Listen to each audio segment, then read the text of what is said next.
Hello everyone, I am Karisaa Berti Khonglam and I was among the Mumbai city toppers of 10th board CBSE 2017 and 18.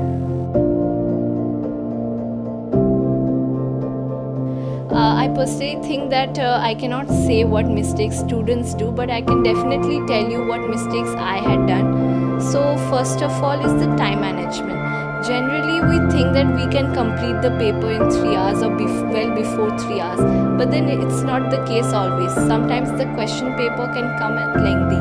So even if we give many mock tests, we must not take the time for granted. So we must not waste time on questions that we don't know. Secondly, we must make sure that we read the question paper twice, because we need to comprehend the questions well and give the apt answer to it.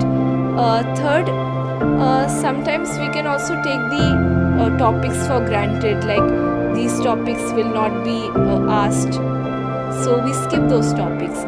Generally we should not do that, because who knows, questions may come from those topics only. So we must avoid the habit of skipping the less important topics.